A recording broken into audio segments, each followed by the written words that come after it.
Basically though, he redacted her redacted until she redacted on some sort of statue or monument in the streets. That's the kind of book we're reading, okay?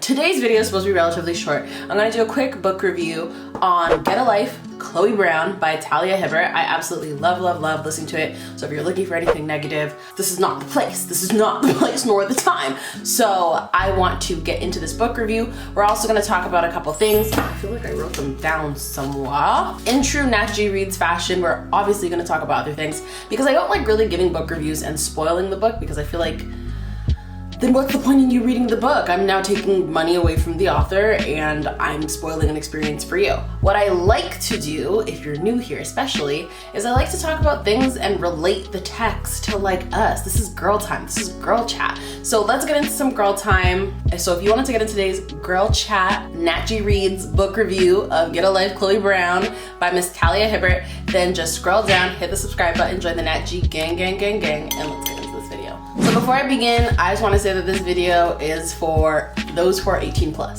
Those who can buy alcohol in their respective countries, this video is for you. If you cannot, I need you to get out of here right now, skedaddle kitties, it's your bedtime, whatever the case is, because this video is not suitable for children. Just based on the clips of the Audible audiobook that I'm going to play, you can't.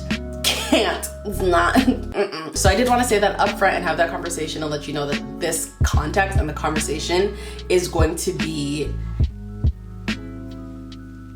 adult. Overall, these are the topics I want to get into. Number one, I want to get into the whole idea of getting a life, feeling stuck in your 20s and 30s, that kind of stuff. Then I want to get into situationships, how they come about, positives and negatives. That's a big segment of this video. I'm sure it's going to be me talking a lot due to personal experience. Then I also want to end with kind of judging people. Judging potential partners especially is, I feel like, almost like a toxic thing that we do in this generation, but let's get into that. So let's dive in with topic number one, getting a life in your 30s. So to kind of give you guys a little bit of background, Chloe she's not terminally ill, but she has a chronic illness. I hope I'm using the right terminology, but I feel like that's what it is. I forgot what it's called, but it's like something myalgia. Like I can't remember, but I Googled it as soon as I heard it because I was like, what the heck is that? But basically, Shorty is sick. She has to take lots of medication, her body hurts, she gets lots of aches and pains, but she can live a relatively good life. She just has to be, sensible in the things that she does or doesn't do with her body. So we open the book and she basically has a near-death experience, and it kind of puts into perspective for her that because of her condition, she lives her life in a bubble and she wants to get a life. She wants to do exciting things. She decides to compile a list of things that she wants to do to get her life back. Get a life, Chloe Brown. Basically what the book says. Things on the list are like have casual sex, meaningless sex, do something bad, ride a motorcycle, just cute little things to kind of like get the adrenaline pumping, harmless stuff. And that is Chloe's way of getting her life back. I feel like this is not a bad thing to do. And it kind of made me feel like, what are things that I would put on my list? Like every year I do a list of like my goals, things I want to accomplish in the year coming up.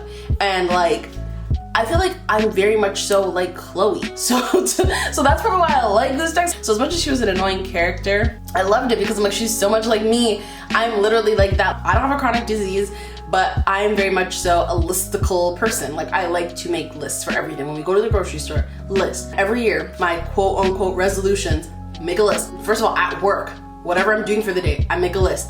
That's just me as a person. I love the imagery of her apartment being filled with notebooks that she's just had all these lists compiled in, because I totally get that. And I love the idea of that's what's almost like a checklist of things you want to do, this year in your life, this next decade. Those are things that you want to accomplish. I think it's smart. I think that a lot of people should be doing it. And I think a lot of people are kind of just going with the flow and coasting, and they're fulfilling the normal pillars that society is telling us are normal pillars of life, when there are things that you could be experiencing that are way more exciting, like traveling to different countries, Backpacking, I think that was on her list as well. You know, traveling with just a carry-on luggage, changing jobs, doing something that's outside of your comfort zone. I think those are all things that should be on everyone's get a life, because at the end of the day, like, life is short, and it's the exact same sentiment. Like, when you would have a near-death experience, you would literally sit back and reevaluate what you're doing right now. Does it bring you joy? Are you happy? Homegirl wrote a eulogy for herself, and it was basically like, she did not have any friends. The end. And I felt bad because I'm like,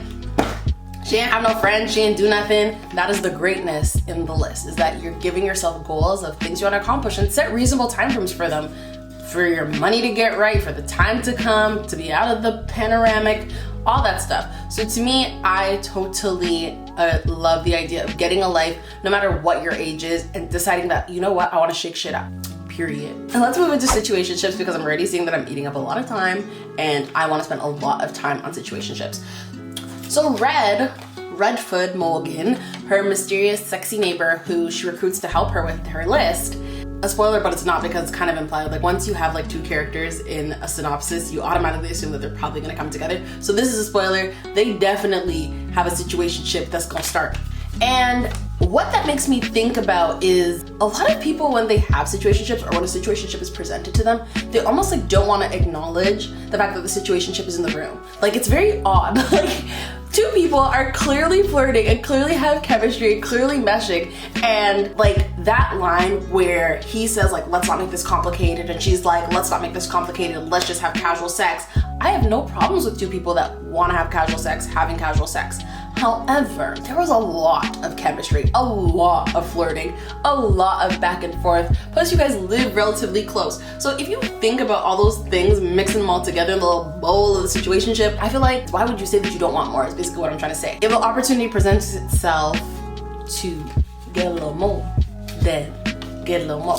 The thing is too with casual sex, like, they're having like great sex. So like, to me, that's like sign number 1. Like, if you decide, okay, we're having casual sex, everything's great, but then you're having like superior casual sex, like, then if the opportunity presented itself to have a little relationship, then I mean, why would you not take it? Like, that to me just sounds crazy.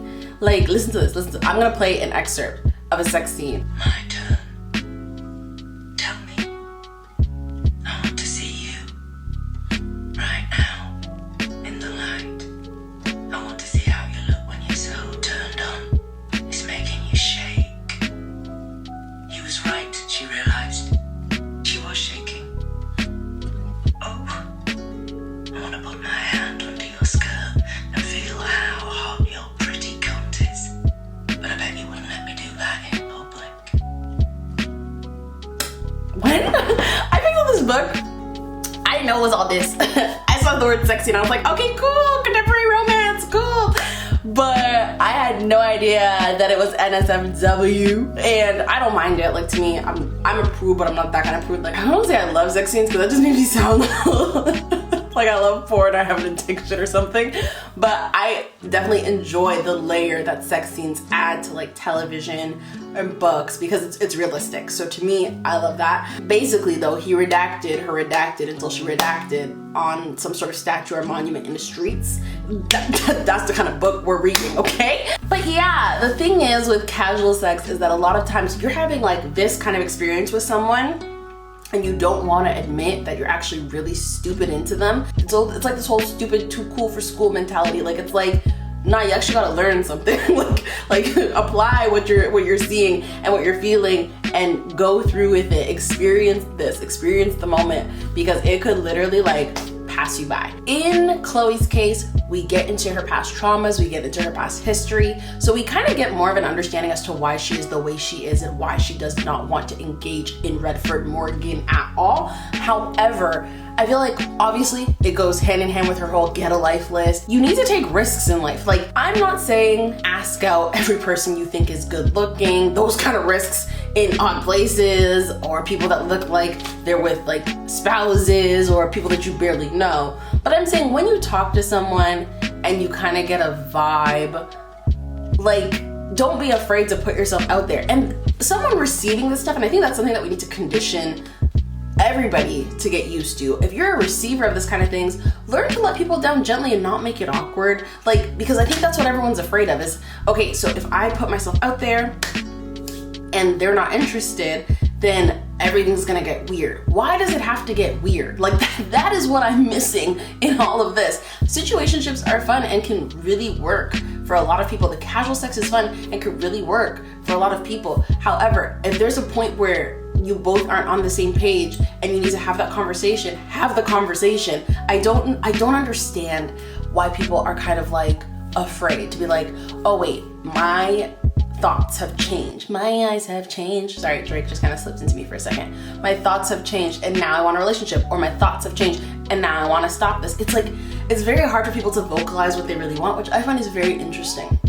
The thing is, and the problem with situationships is that a lot of times they bloom into relationships. Take me, for example. That's how we started. And look at us now, 10 years later, living together, practically married. Like, it's just what it is. Like, honestly, I think that it can birth some really great things. And thankfully, we both were honest with what we wanted in the moment, and it worked out for both of us. Because had we not, I think about that all the time, had neither of us said anything and we were like, we're cool with casual sex, this is fun, you're my friend, we're gonna keep it like this.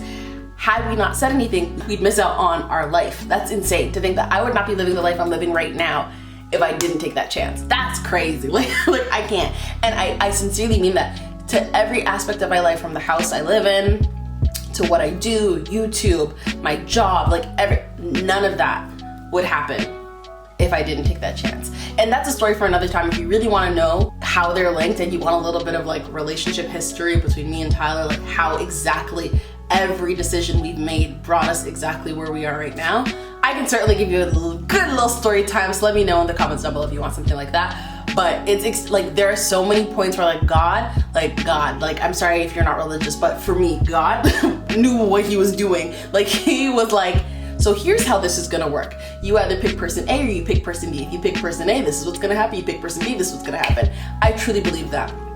God has like a series of plans for you, and it's up to you to pick whatever one you wanna pick. You could end up somewhere totally different by making different choices. Like obviously that sounds like common sense, but I mean, it's crazy to me that I would not have half, and I'm talking about even financially, I would probably still be broke, living at home. Like that's how crazy it is. And it's not because Tyler's necessarily someone that's like overly motivational. He is, but that's not what I'm trying to get at. I'm just when you have the right partner, things kind of fall into place and you both work towards certain goals and your life is different. So we even see that at the end of the book with Chloe, when they end up, I don't want to spoil this, so I'm just gonna say we see that at the end of the book with Chloe, because the epilogue, where she is, what she's doing, crossing stuff off the list. So it's like that can change how you actually see the potential for where your life is gonna go. But anyways, like I could really talk about that forever. But yeah, I'm gonna segue from that and go into my third point, which is judging people. Neither one of these people would have ended up in the situation if they kind of just rested on their judgments and their initial judgments of the other person. And me and Tyler are both in the same situation. Like we both found each other attractive, but before even like sex even happened, it was like you're cool.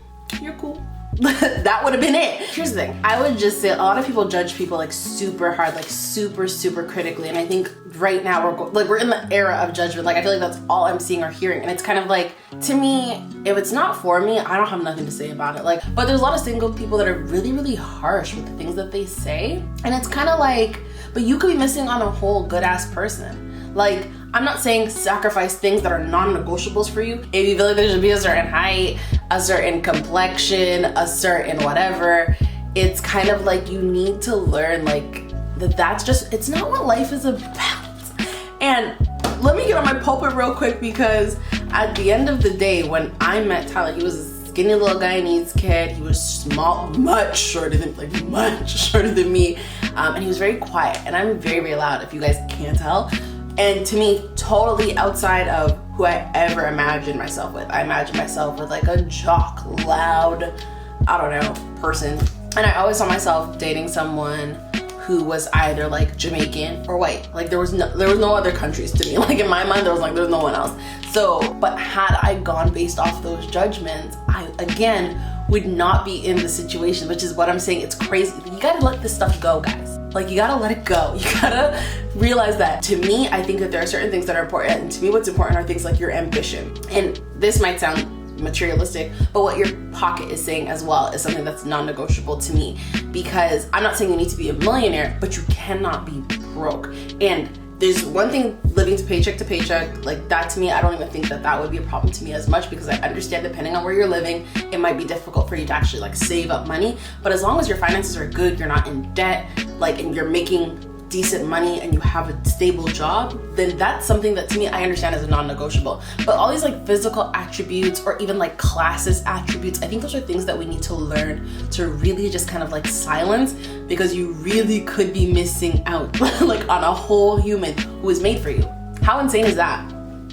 Let your guard down, open the gates a little bit, and see who walks in. Somebody who might be made for you might just walk in and you'll be surprised. So I definitely wanted to get into that. Yeah, I think that that's basically it.